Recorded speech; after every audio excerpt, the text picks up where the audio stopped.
এবং আমরা বরাবর বলে আসছি বিএনপির যে ধরনের নীতি এবং কর্মকাণ্ড নিয়েছে, অর্থাৎ আপনি প্রথমে জনগণের পকেটের টাকা যে কেটে নিয়েছে ঋণ খেলাপি, আপনি তাকে বৈধতা দিয়ে দিচ্ছেন। এবং ইসি সানাউল্লাহ বলেছেন যে আমরা অনেক মন ভরা কষ্ট নিয়ে তাদেরকে হলো অ্যাপ্রুভাল দিয়ে দিয়েছি।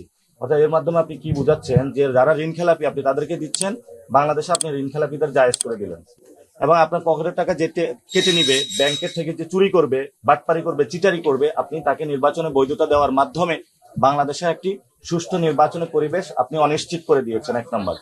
2 নম্বর, আপনারা দেখেছেন নির্বাচন কমিশনের সামনে ছাত্রদল গুন্ডামি করেছে, গুন্ডামি করে তাদের যে প্রার্থী যারা দ্বৈত নাগরিক তাদেরকে হলো তারা প্রতীক নিয়ে চলে এসেছে। আপনারা এটা পুরো বাংলাদেশ এটা দেখেছে।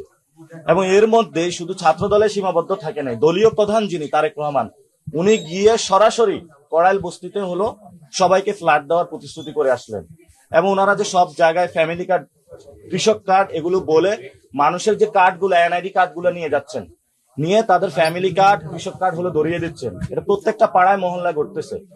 এবং আপনি কল্পনা করতে পারবেন না, গত 1 সপ্তাহ যাবৎ প্রত্যেকটা ফ্ল্যাটে গিয়ে লিফলেট দিয়ে ফেসবুকে অসংখ্য স্ট্যাটাস আছে মির্জা ভাইয়ের পক্ষের লোক ডিরেক্টলি দানের শেষে ভোট চেয়েছে।